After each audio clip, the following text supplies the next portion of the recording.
धन्यवाद हो एक बार फिर से परमेश्वर ने आज के इस वेडनेसडे के प्रेयर में हम सभी को लाया बाइबल स्टडी के लिए। हम प्रभु का धन्यवाद देते हैं।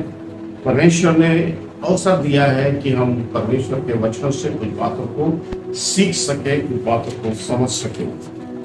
लास्ट टाइम मैंने आपसे प्रार्थना के विषय में, सुलेमान के प्रार्थना के विषय में कहा था, और सुलेमान की प्रार्थना में 5 बातें पाई जाती थी। पहला जो था, यदि अब याद होगा तो फिर से रिमाइंड कर लेंगे। पहला है धार्मिकता, दूसरा शांति, तीसरा पावर सामर्थ, चौथा करुणा कृपा, वेरी गुड, और कंपैशन, वेरी गुड, और 5वां समृद्धि या बहुतायत, अबंडेंस। ये 5 चीजें जब वो सुलेमान परमेश्वर से मांगता है, जब सुलेमान परमेश्वर से मांगता है तो परमेश्वर अवश्य ही उसको ये 5 चीजें देगा। कैसे न्याय करना है, धार्मिकता से कैसे लोगों का न्याय करना है, और शांति, परमेश्वर वर्षा ऋतुओं को भर के पूरा उत्पादन के लिए जो भी बहुतायत से उसको चाहिए वो सारी चीजें आसमान से क्या करेगा, सुलेमान को देगा। और उसके बाद उसका यूज कैसे करेगा, पावर मतलब पावरफुल होने के लिए उसका यूज कैसे करेगा।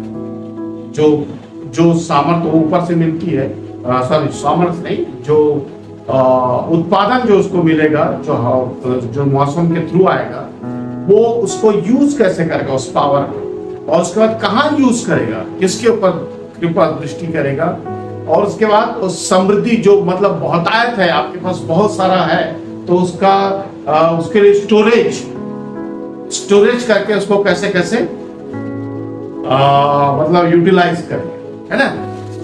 उसके लिए क्या जरूरत पड़ती है, विजडम की जरूरत पड़ती है, बुद्धि की जरूरत पड़ती है। ये 5 चीजें जब आपको प्रार्थना करके परमेश्वर जब देता है, तो परमेश्वर जब देता है तो ये 5 चीजों को उपयोग करने के लिए या उसका इस्तेमाल करने के लिए विजडम की जरूरत पड़ती है।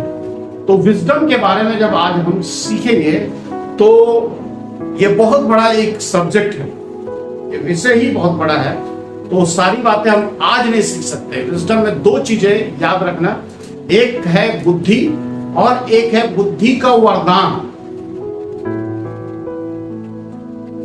एक है बुद्धि और एक है बुद्धि का वरदान। तो ये बुद्धि और बुद्धि का वरदान दोनों अलग अलग है, याद रखें, है ना, ये दोनों अलग अलग है। बुद्धि जो है सामान्य रूप से जो सुलेमान ने इस्तेमाल किया इस पृथ्वी पे, वो है बुद्धि। लेकिन बुद्धि का वरदान जो आएगा वो न्यू टेस्टमेंट में है ना, कि न्यू टेस्टमेंट में पता चलेगा कि उसको ओल्ड टेस्टमेंट में भी देखेंगे बुद्धि का वरदान क्या है। लेकिन आज अगर मैं बुद्धि का वरदान बताऊंगा तो वो ठीक नहीं है, पहले हम बुद्धि। परमेश्वर जो है अपनी बुद्धि से, मतलब अपने वचन से इस पृथ्वी की क्या किया, सारी सृष्टि की वचन से। बुद्धि किसकी रही होगी इस्तेमाल करते समय, बुद्धि किसी मनुष्य की होनी चाहिए। परमेश्वर तो आत्मा है ना, तो बुद्धि किसकी होनी चाहिए। जब वचन बोला, जैसे परमेश्वर ने वचन बोला तो सारा क्रिएशन हो गया। लेकिन क्रिएशन करते समय उसको परमेश्वर ने भी तो बुद्धि से ही बनाया होगा सारा क्रिएशन।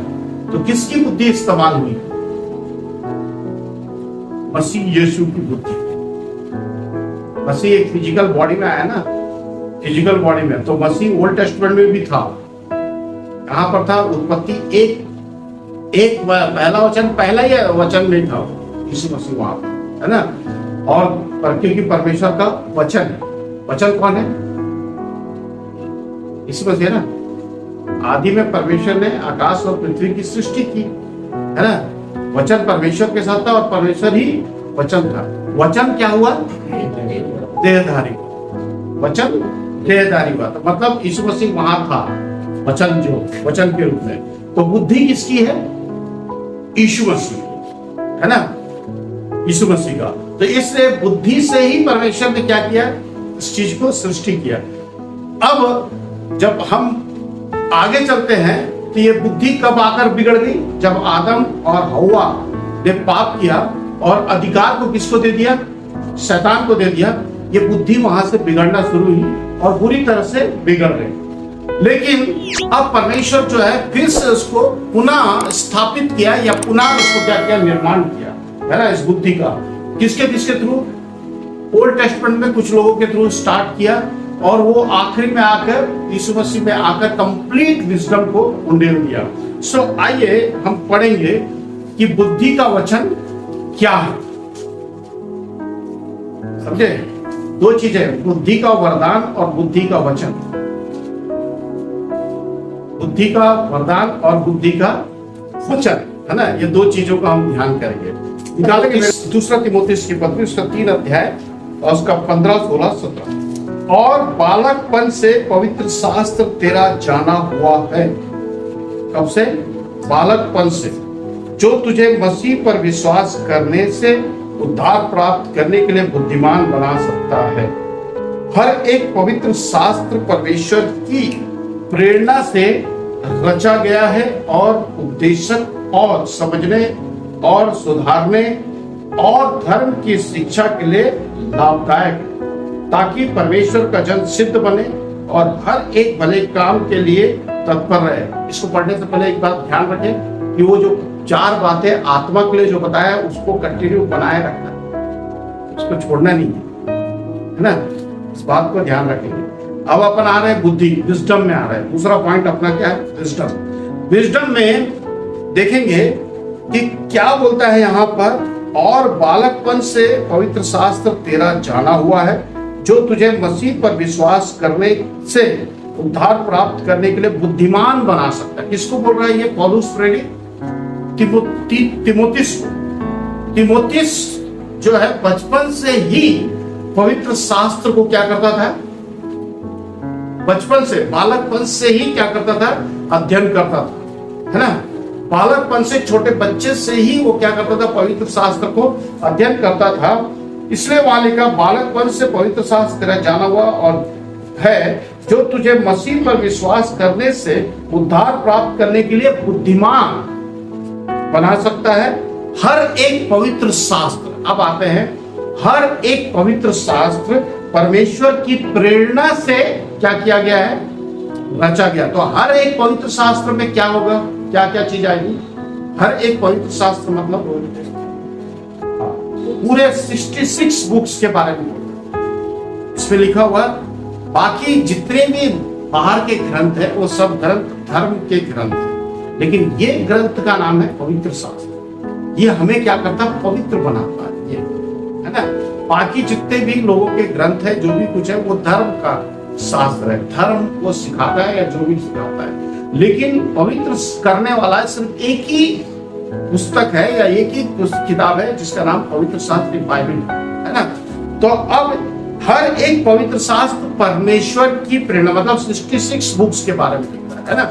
परमेश्वर की प्रेरणा से रचा गया और उपदेशक, मतलब जो बोलने वाला और समझाने वाला, सुधारने वाले ने के सुधारने और धर्म की शिक्षा के लिए लाभदायक है, ताकि परमेश्वर का जन, ये सिंगुलर है, परमेश्वर का जन मतलब एक व्यक्ति, हर एक इंडिविजुअल के लिए, हर एक व्यक्तिगत के लिए बोल रहा है, सिद्ध बने और हर एक भले काम के लिए तत्पर हो जाए। बुद्धि से क्या करना है?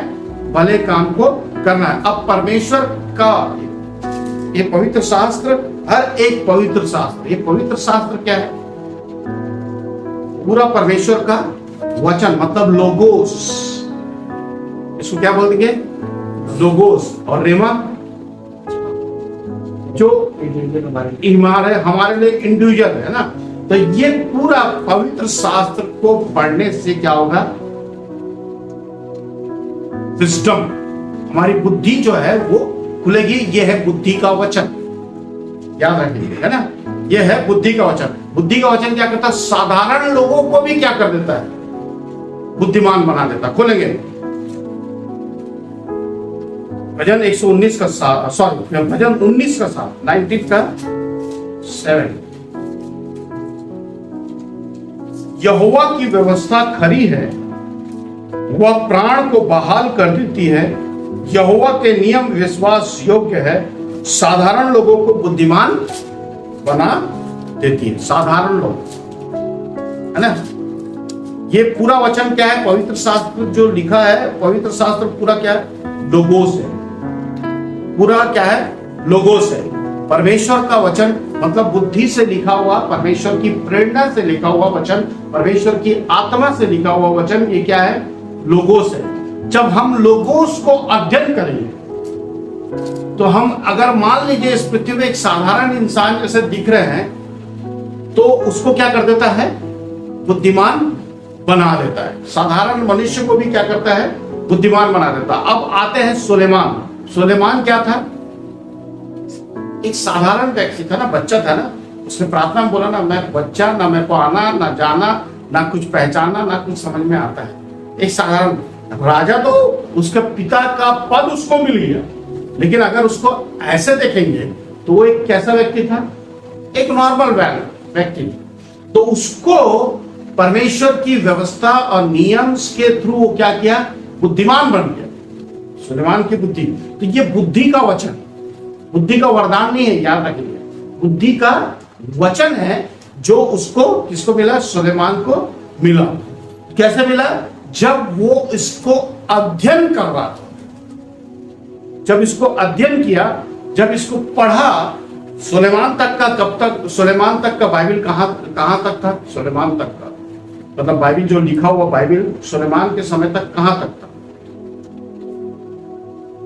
शुरू की 5 पुस्तकें थी, उत्पत्ति, निर्गमन, लय व्यवस्था, गिनती और व्यवस्था।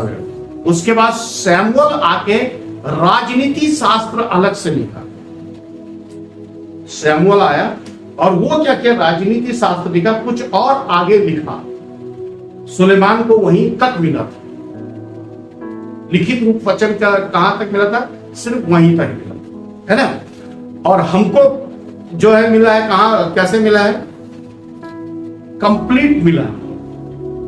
हम लोग के पास कंप्लीट है।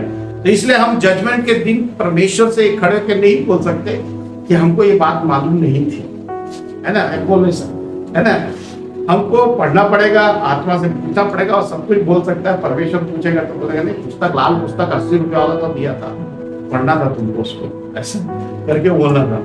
तो पढ़ने के लिए क्या होता है कि जब पढ़ते हैं तो ये तो हमको समझ में आता नहीं है। सबसे पहली बात, जैसे मैं अपने लाइफ में देखा कि मेरे जीवन में भी मेरे को समझ में कुछ नहीं आता, लेकिन मैं एक दिन रो रो के प्रार्थना कर रहा था प्रभु से, तब मेरे को होली स्पिरिट वहीं पर आया, मेरी आत्मा से जन्म दिया और मेरे को ये सब बातें बताना, सिखाना शुरू किया। और ऐसे ऐसे रहस्यों की बातें बताता है जो मुझको बिस्तर में बताता है। कई बार ऐसा होता है कि मैं रात भर कई बार जगे रहता हूँ, सिर्फ बिस्तर में सोया जैसे तो रहता हूँ, लेकिन जगे रहता हूँ। परमेश्वर मुझसे कुछ बात करता है। सो एनीवे, वो सब अलग बात है। तो साधारण लोगों को भी क्या करता है? बुद्धिमान बना देता है। सो हम में से किसी को अगर बुद्धि की घटी हो तो हमको क्या करना चाहिए? याकूब 1:5 के अनुसार क्या करना चाहिए?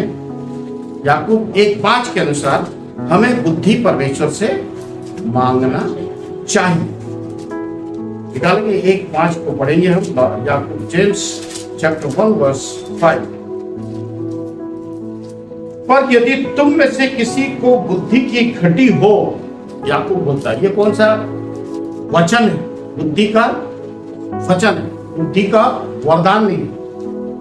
बार बार समझा रहा हूं, कई बार हम वरदानों को बुद्धि के वचन के साथ जोड़ देते हैं, वचन को बुद्धि के वरदान के साथ छोड़ देते हैं, जिसकी वजह से हम कंफ्यूज रहते हैं।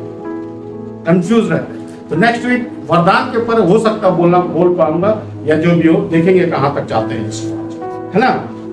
तो यहाँ पर यदि तुम में से किसी को बुद्धि की घटी हो तो परमेश्वर से मांगे, जो बिना उल्हाना दिए सबको उदारता से देता है, और उसको भी दी जाएगी। किसको? जो मांगेगा उसको भी दी जाएगी। और वो जो बुद्धि कैसे मिलेगा? इस परमेश्वर के वचन से मिलेगा। अब आते हैं, एक उदाहरण हम देखेंगे। यहोशू जब मूसा मर गया, परमेश्वर यहोशू को मूसा का पूरा जो अधिकार है वो सारी चीज उसको दिया और बोला कि कनान देश तू अब यहां से तू इनको लेके जाना और उसके बाद वहां पर उनको सेटल करना, उन लोगों को व्यवस्थित करके पूरा घर एक एक गोत्र को एक एक जगह देना, कैसे देना क्या देना, उसमें उसको बुद्धि का इस्तेमाल करना। तो उसको परमेश्वर देने से पहले एक बात परमेश्वर ने उसको बोला था, उसको निकालेंगे यहोशू 1:8, जोशुआ चैप्टर 1:8। ये सब तो याद वाला वचन है, फिर भी मैं इसको समझाऊं।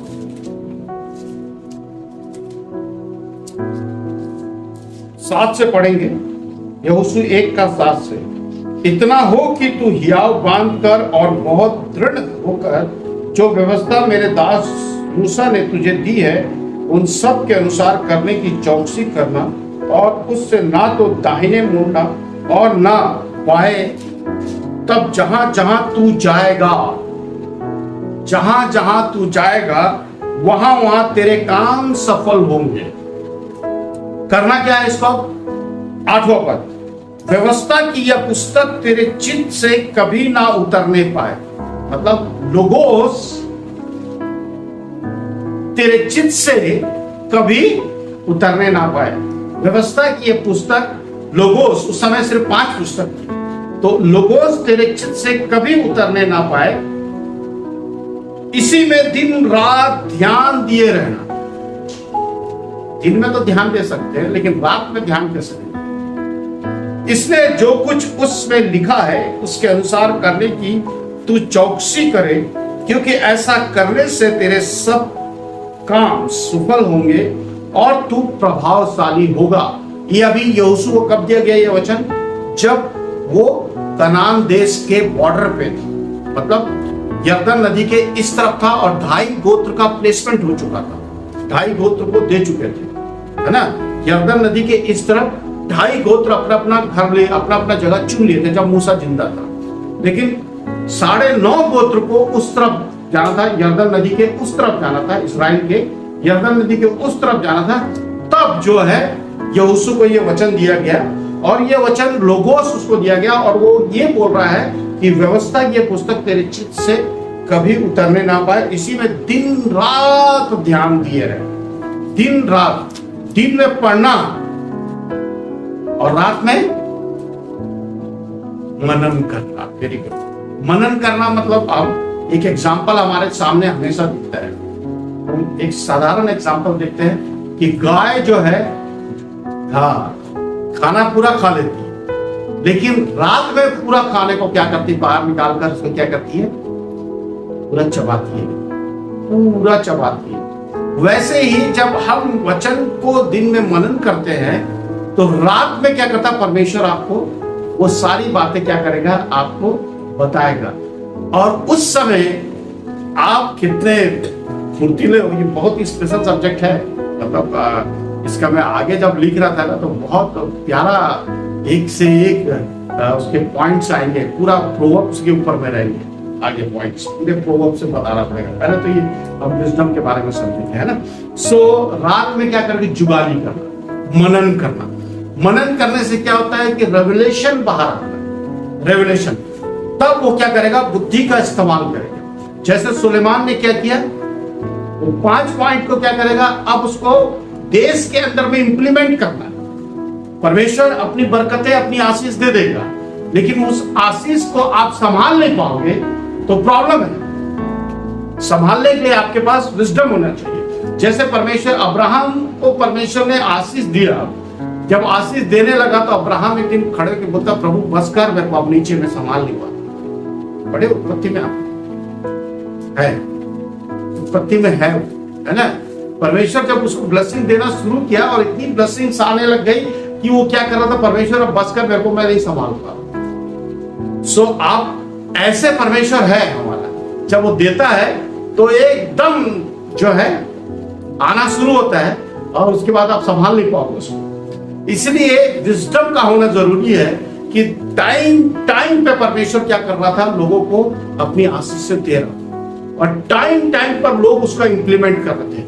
आज वही बुद्धि पूरे वर्ल्ड में पाई जाती है, जो सुलेमान को मिली, जो यहोशू को मिली, और जो दाऊद राजा को मिला, और बाइबल के अंदर में जितने लोग हैं वही बुद्धि सारे वर्ल्ड में आप देख सकते हैं, जो लोगोस जिसको बोलते हैं, लोगोस।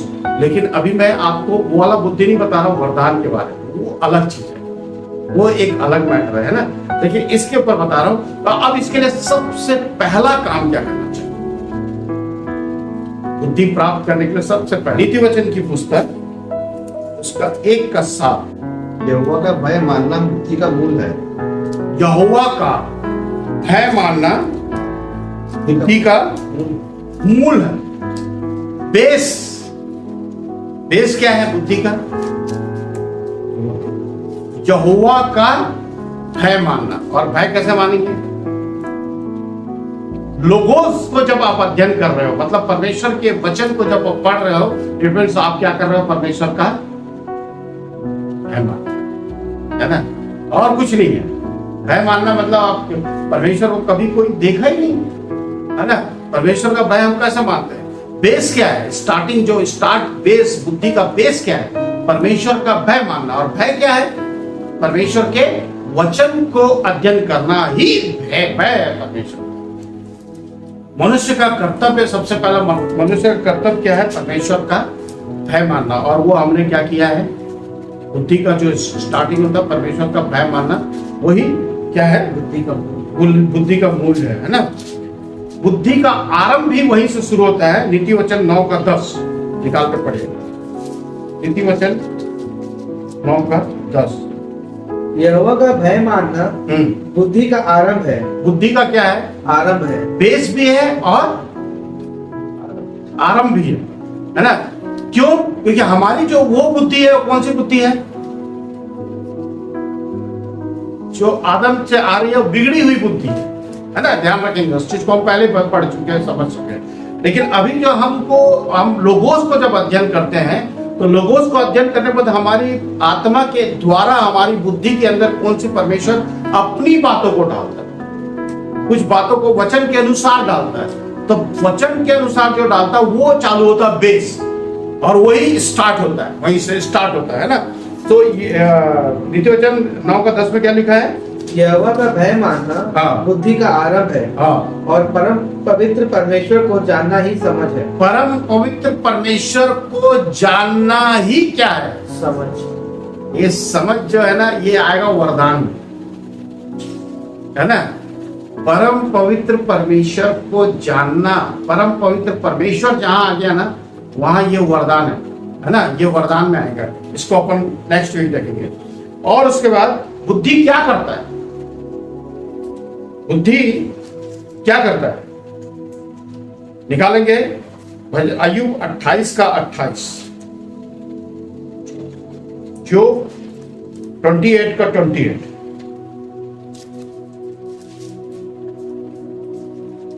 तब उसने मनुष्य से कहा, देख, प्रभु का भय मानना यही बुद्धि है, और बुराई से दूर रहना यही समझ है।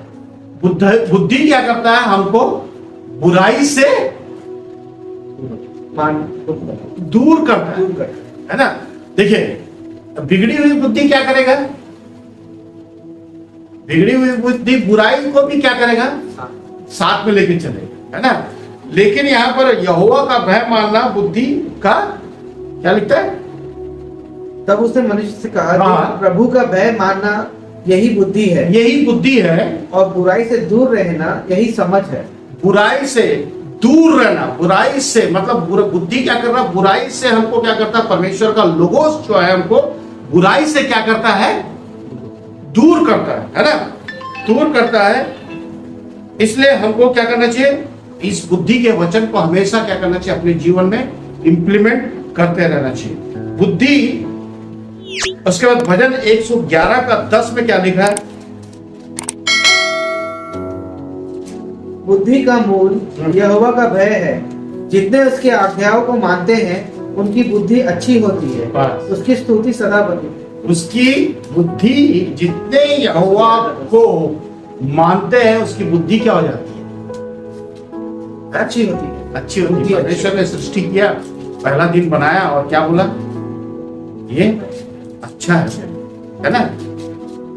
बुद्धि से बनाया ना, सारे तत्व जो है उसके अंदर थे। यीशु मसीह की बुद्धि, याद रखेंगे, यीशु मसीह अपनी बुद्धि से सब चीजों को क्या किया है, बनाया है ना, और इस सब चीज को अच्छे से रखा है।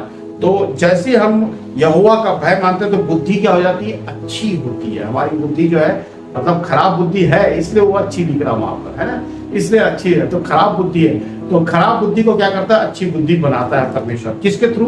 बाई द हार्ट, आत्मा के थ्रू क्या करता है वो, खराब बुद्धि को क्या करता है, अच्छा करता है। अब आते हैं परमेश्वर, जब आप ऐसे करने लगोगे, ये कौन सा है, परमेश्वर बुद्धि का वचन। जब बुद्धि का वचन आप अध्ययन करने लगेंगे, तो जब बुद्धि आने लगेगी तो परमेश्वर क्या करेगा, आपके लिए आकाश के झरोकों को क्या कर देगा, खोल देगा। मलाकी 3:10 पढ़िए। लोग उसको दशमांश के बारे में बोलते हैं। सारे दशमांश भंडार में ले आओ, हाँ। कि मेरे भवन में भोजन वस्तु रहे। देखिए, सुलेमान ने जब मंदिर बनवाया तो वहां एक भंडार घर बनवाया। सुलेमान जब मंदिर बनाया तो उसके अंदर में एक भंडार घर, यीशु मसीह भी भंडार घर के बारे में बोला है, यूहन्ना रचित सुसमाचार। भंडार घर क्यों बनाया?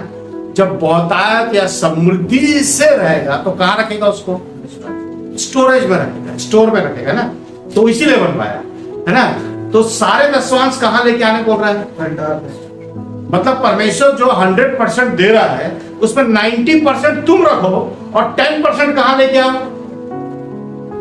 भंडार में लेके आओ। फिर आगे, और सेनाओं के यहोवा हाँ। यह कहता है कि ऐसा करके मुझे परखो। ऐसा करके, तो इस चीज को बुद्धि, सुलेमान ने क्या किया, बुद्धि से स्टोरेज को बनाया। यहां पर क्या उसने उपयोग किया, अपना विजडम को उपयोग किया, और उसने क्या किया, बहुतायत हो जाएगा तो क्या करेगा, कहीं भी ऊपर इधर उधर तो रख नहीं सकता, उसको स्टोरेज में रखना चाहिए। अब अपन राशन भी लाते हैं तो एक स्टोर रूम रखते हैं, और स्टोर रूम से हम क्या करते हैं, थोड़ा थोड़ा निकाल कर अपने उपयोग के अनुसार उसको काम में लाते हैं, महीने भर का, है ना। वैसे ही जब पूरा परमेश्वर बहुतायत से देगा तो देने के लिए उसको क्या करना पड़ेगा, उसको रखने के लिए स्टोरेज होना चाहिए। स्टोरेज होने के लिए क्या किया, बुद्धि से उसने स्टोरेज को बनाया। तो कितना क्वांटिटी में, कितने क्वालिटी में, कैसे रखना, क्या रखना, इस सब चीज में उसने क्या किया, विजडम का इस्तेमाल किया, बुद्धि का इस्तेमाल किया। कहां से आया, लोगोस से आया। कहां से आया, लोगोस, जो परमेश्वर का वचन है उससे आया, जो ये है बुद्धि का वचन। फिर आगे पढ़ना उसमें, कि ऐसा करके मुझे परखो, ऐसा करके तुम मुझे परखो, कि मैं आकाश के झरोखे तुम्हारे लिए खोलकर हाँ, तुम्हारे ऊपर अपरंपार आशीष की वर्षा करता हूं कि नहीं। देखिए, सुलेमान के लिए क्या हुआ, आकाश के झरोके को उसने क्या कर दिया। जब वो प्रार्थना किया तो क्या किया, आकाश के झरोके को खोला, और आकाश के झरोके परमेश्वर आपके लिए खोल के रखेगा, और आप अगर आप उसको उपयोग नहीं ला पा रहे हो तो किसका प्रॉब्लम है, ये हमारा प्रॉब्लम है ना। इसलिए हमें वहां पर क्या चाहिए, बुद्धि चाहिए। और बुद्धि कहां से मिलेगा, परमेश्वर के वचन से मिलेगा। और बुद्धि का इस्तेमाल करने के लिए अब हमको 4 पॉइंट यहाँ पर जो मैं आपको दिखाऊंगा आज, लेकिन इसके बारे में एक्सप्लेन करूंगा आगे। बुद्धि के अंदर में 4 पॉइंट है ना। पहला, ज्ञान, नॉलेज। बुद्धि और ज्ञान में अंतर क्या है, पहले बुद्धि आपके पास रहना चाहिए, तभी आप ज्ञान का इस्तेमाल कर पाओ। नॉलेज क्या है, नॉलेज में देखिए, ये इसको मैं समझाऊंगा, लेकिन अभी मैं आप लोगों को असली बात पहले लिखे पॉइंट। ज्ञान, फर्स्ट ज्ञान। दूसरा, वार्तालाप या बातचीत करना, कन्वर्सेशन बोलते हैं जिसको, है ना। सोचना, कल्पनाएं या विचार करना। तीसरा है विचार करना। चौथा, समझ, अंडरस्टैंडिंग। किसमें आ रहा है ये, विजडम में। विजडम में 4 बातें होनी चाहिए विजडम के अंदर। तो अब नॉलेज, कई बार नॉलेज को हम विजडम में डाल देते हैं, विजडम को हम नॉलेज में डाल देते हैं। विजडम अलग है, नॉलेज अलग है ना। और अंडरस्टैंडिंग को भी कुछ ऐसा कर देते हैं। देखिए, विजडम, नॉलेज वो क्या करते हैं, एक साथ जोड़ देते हैं। ये दोनों एक साथ नहीं है, अलग अलग है। और ज्ञान का वरदान भी अलग है ना। है ना? तो ये देखिए बाइबल में एक साथ ऐसे दे दिया, अब काट काट के तोड़ के आपको एक सब्जेक्ट बनाना है ना? कैसे बनाना है, कैसे करना है, ये हमको सीखना है। जिस दिन ये करने लग जाओगे ना, सचमुच में आप अपने लाइफ में जिस जगह में भी हो, कोई भी स्थान में क्यों ना हो, कहीं भी आप जॉब कर रहे हो, कुछ भी कर रहे हो, आप वहां के सुपीरियर रहोगे। आपका सामना ही नहीं कोई कर सकता, आपके साथ खड़े नहीं हो सकते। मैं आपको बता रहा हूं, इतना परमेश्वर खोल देगा, है ना? सो विजडम क्या है? विजडम हमेशा भविष्य के लिए रहता है, आगे की बातों को पहले बताएगा, होने वाली बातों को बताएगा परमेश्वर, वो विजडम। अब नॉलेज उस होने वाली बातों को कैसे आप इंप्लीमेंट करते हो, वो आपका नॉलेज। वो क्या रहेगा? जैसे पास्ट और प्रेजेंट की बातों को क्या करते हैं, लेकर उसको तैयार किया जाता है ना? मतलब आप जो विजडम है वो क्या होता है? भविष्य के लिए, फ्यूचर के लिए, है ना? अभी परमेश्वर ने क्रिएशन किसके लिए किया? पूरी सृष्टि मनुष्य के लिए। तो मनुष्य को पहले बनाया कि पहले ये सब क्रिएशन किया, पहले क्रिएशन किया, बाद में मनुष्य को बनाया। तो परमेश्वर अपनी बुद्धि का इस्तेमाल पहले कर चुका, और बाद में क्या किया उसने? मनुष्य को बनाया, है ना?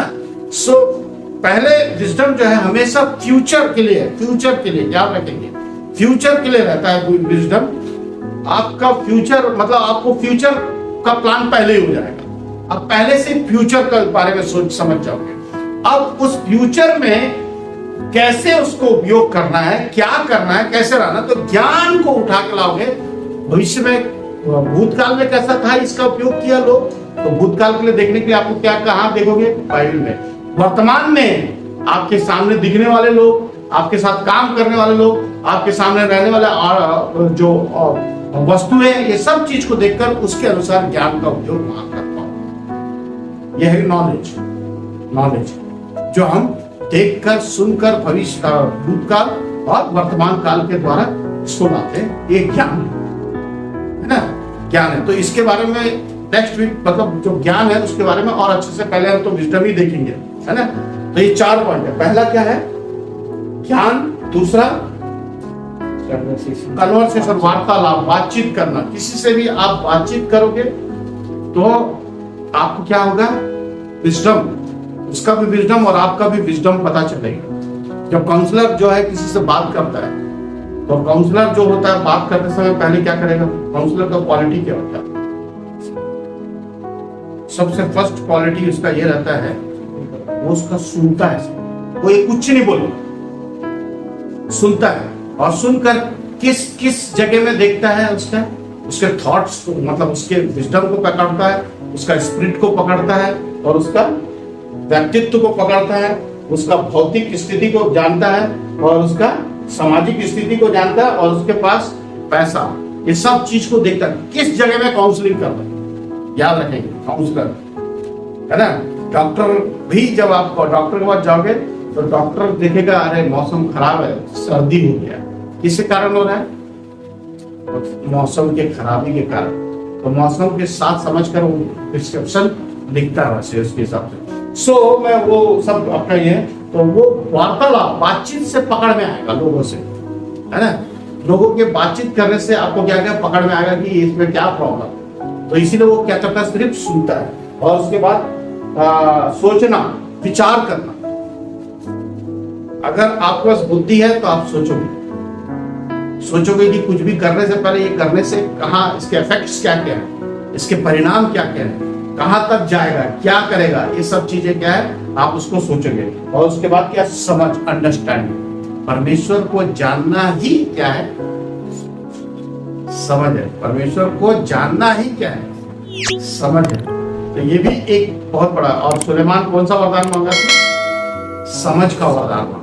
आत्मा को परखने, समझने का वरदान मांगा था परमेश्वर से, कि कोई भी आदमी मेरे सामने आकर कुछ भी बोलेगा तो मैं कैसे उसका जजमेंट करूंगा, है ना? कोई भी आदमी मेरे पास आएगा, कुछ भी बोलेगा, कुछ भी कर, तो सबका तो मैं कुछ नहीं कर सकता ना। सो ये है। और बुद्धिमान व्यक्ति का सबसे बड़ा पहला क्वालिटी है परिश्रम करना, वो मेहनती होता है। जो बुद्धिमान होता है उसको नेक्स्ट वीक से आपका उसको सब पॉइंट्स को देखेंगे। बुद्धिमान व्यक्ति का सबसे फर्स्ट क्वालिटी वो मेहनती। सो आज हम बुद्धि के बारे में परमेश्वर क्या किया, यहोशू तिमुथिस पौलुस बोलता है तिमुथिस को कि तुझे क्या कर सकता है, बुद्धिमान। बचपन से पवित्र शास्त्र क्या है तेरा जाना हुआ है, जिसमें समझने के लिए, सुधारने के लिए और उपदेश देने वालों के लिए क्या है वो तिमुथिस की पत्री में पढ़ा, ताकि एक व्यक्ति क्या हो सके, सिद्ध बन सके और साधारण लोगों को भी क्या कर सकता, वो क्या करता, बुद्धिमान बना देता। परमेश्वर की व्यवस्था भली है जो प्राणों को बहाल कर देती है और साधारण लोगों को क्या करती है वो। तो हम जितने यहाँ बैठे हैं सब हम लोग क्या है, साधारण है, तो भी हम क्या हो जाएंगे, बुद्धिमान। वो कहां से होगा, जब परमेश्वर से हम मांगेंगे तो बिना उल्हाना का बुद्धि क्या करेगा, वो हमें देगा। और उस बुद्धि को लेकर क्या करना पड़ेगा, व्यवस्था की पुस्तक से क्या करना पड़ेगा, चित्त उसको पढ़कर उसको चित्त में बैठाना पड़ेगा, ताकि हम उसको मनन कर सकें। और जब मनन कर सकेंगे तो यही बुद्धि का आरंभ है, ये स्टार्टिंग है, बेस है, जो हमारी बुराई को दूर करेगा, जो हमें अच्छा करेगा और क्या करेगा आगे, बुराई और समझ है ना, मूल बेस है, मूल है, और ये सब आगे करेगा। सो ये आज का वचन है, प्रभु इस वचन से आशीष दे। हम सर को झुकाएंगे, प्रार्थना करेंगे। Thank you father, thank you Jesus, thank you Holi spirit. धन्यवाद देते हैं पवित्र परमेश्वर, प्रभु यीशु मसीह के नाम से हम आपके पास आते हैं पिता। प्रार्थना करते हैं आज के इस वचन के लिए परमेश्वर पिता, पवित्र आत्मा को अपने प्रकाश से भरना प्रभु, जिसको परमेश्वर पिता ठीक रीति से समझाने में, समझने में हम जितने यहाँ बैठे हैं प्रभु, मुझे और हमारे साथ जो बच्चे जो बैठे हैं परमेश्वर पिता, इनके भी साथ होकर प्रभु ने सिखाना, ताकि अपने जिस क्षेत्र में परमेश्वर पिता ये जाए प्रभु, उस क्षेत्र में इस बुद्धि का इस्तेमाल करें। जैसे सुलेमान ने परमेश्वर पिता सामान्य व्यक्ति होकर प्रभु जी एक बुद्धिमान व्यक्ति कहलाया परमेश्वर पिता, क्योंकि उसने तेरे वचनों को पढ़ा, मनन किया, अध्ययन किया परमेश्वर पिता। इसके द्वारा परमेश्वर पिता आज भी सुलेमान का नाम तेरे पवित्र शास्त्र में रखा गया और यीशु मसीह ने भी उसका नाम लिया प्रभु। इसलिए हम तेरा धन्यवाद देते हैं कि प्रभु हम भी उसके समान एक बुद्धिमान मनुष्य बनकर प्रभु इस पृथ्वी पे जब तक रहे प्रभु, एक लंबी आयु जिए प्रभु, एक लंबे परमेश्वर पिता कार्य को कर सके परमेश्वर पिता, और अपने कामों से परमेश्वर पिता सेटिस्फैक्शन हो सके प्रभु। हम अपने कामों के द्वारा परमेश्वर पिता प्रभु आशीषित हो सके, हर एक बातों में परमेश्वर पिता आपके नाम की महिमा हो सके। धन्यवाद परमेश्वर पिता, आपने प्रार्थना सुना, उत्तर दिया, यीशु नासरी के नाम से मांगते हैं, आमीन।